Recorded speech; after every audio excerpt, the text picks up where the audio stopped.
Elisabeth Borne, on va parler de la canicule, évidemment. Elle retarde ou empêche certains trains de rouler. Alors, c'est le cas à Toulouse, à Montauban, à Bordeaux. Je ne vais pas faire la liste des incidents un peu partout dans le pays. On parle de caténaires qui se détendent. Moi, j'ai envie de vous demander, on est la 7e puissance du monde, il y a des pays où il fait plus chaud et parfois l'hiver beaucoup plus froid. Pourquoi les caténaires se détendent chez nous, pas ailleurs? Pourquoi les infrastructures qu'on dit vieillissantes nous lâchent peu à peu? Est-ce qu'il y a eu un problème, allez, on va dire, d'anticipation de tout ça il y a quelques années? Enfin, alors, je crois qu'il faut être clair, hein. Aujourd'hui, on vit une situation qui est totalement inédite. Classer des départements en vigilance rouge, ça n'est jamais arrivé.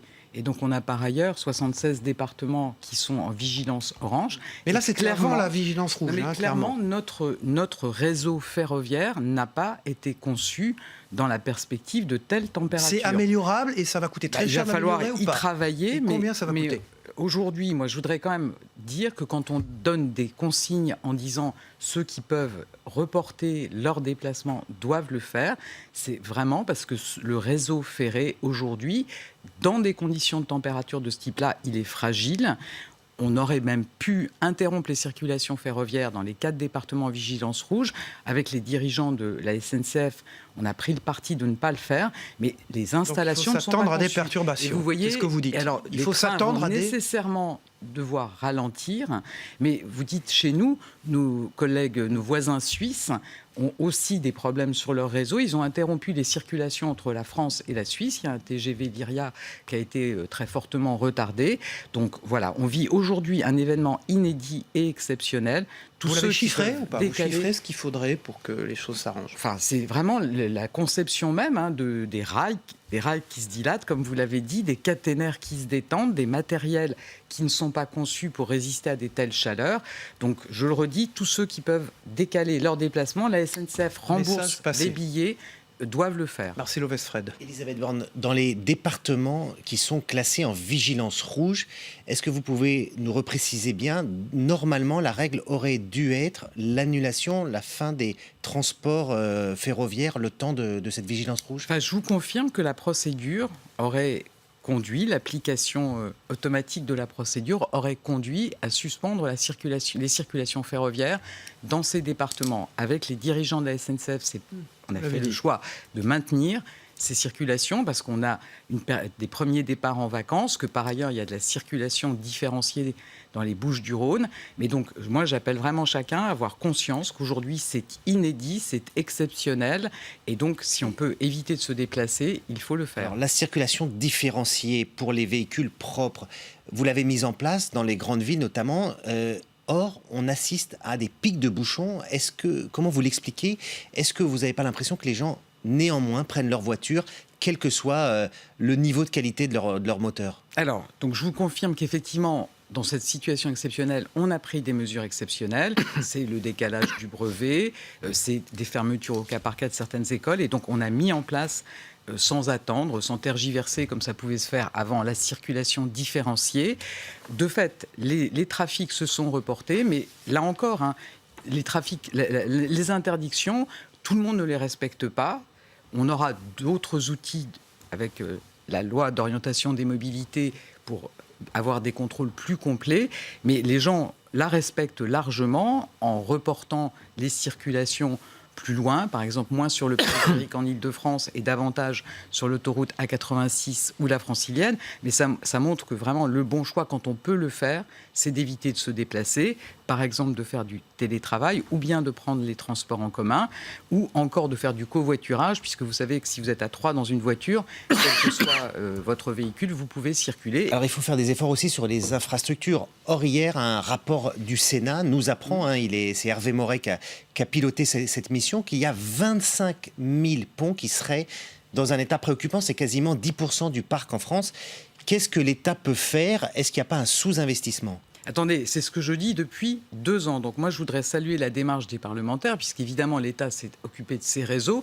Depuis 2 ans, je dis, il faut revoir nos choix d'investissement.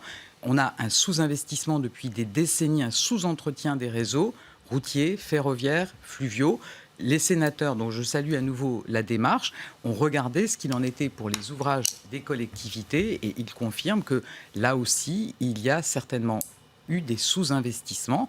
Moi, je vais regarder les recommandations de ce rapport. Il faut qu'on aide les collectivités, notamment avec des conseils de l'expertise. C'est bien ce qu'on fait. Vous sous-entendez que c'est qu'un problème des collectivités? Il y a des ponts qui sont gérés par l'État et moi, très grand je l'ai nombre. dit très clairement. Vous savez, dès que je suis arrivé au ministère des Transports, j'ai demandé un audit pour tous nos réseaux. Donc, le bilan a été fait sur les réseaux nationaux, notamment sur le réseau routier national, un audit qui a été rendu public et qui nous a conduit à prendre des décisions.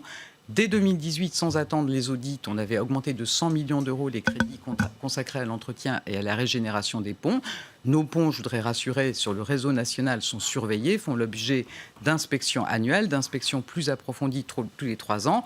Le cas échéant, on peut prendre des mesures de restriction, mais surtout, on réoriente nos investissements sur l'entretien et sur la remise en état de ce patrimoine. Et je vais regarder les propositions de la mission sénatoriale sur comment accompagner les collectivités. Toujours sur cette question de mode de transport, vous incitez à l'utilisation notamment du véhicule électrique.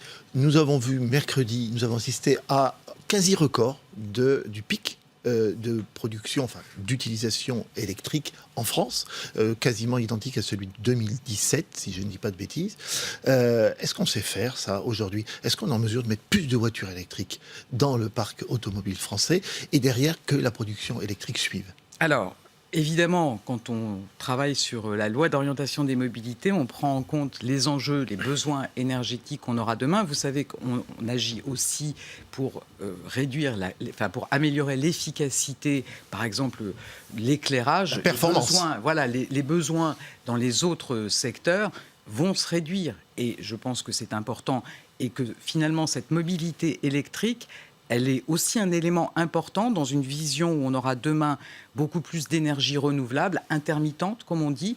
Et ces véhicules électriques permettent aussi de stocker de l'énergie. C'est réaliste de promouvoir aujourd'hui vraiment la voiture électrique au détriment du thermique qui est en difficulté déjà en termes d'emploi en France. Plusieurs milliers d'emplois qui sont menacés en Europe, dans le monde. C'est quelque chose auquel on fait très attention. Et c'est pour ça, vous savez, qu'on a, dès l'été 2017, fixer un objectif dans le plan climat de sortie des ventes de véhicules à énergie fossile en 2040, que dans les amendements qui ont été proposés dans les débats parlementaires sur la loi mobilité, moi j'ai refusé de dire, on a dit en 2017-2040, on va vous dire maintenant c'est 2030, il faut avoir une trajectoire et s'y tenir, accompagner l'industrie automobile pour qu'elle puisse effectivement gérer cette transition. Donc je pense que c'est très important de se donner un cap et de ne pas en changer tous les matins.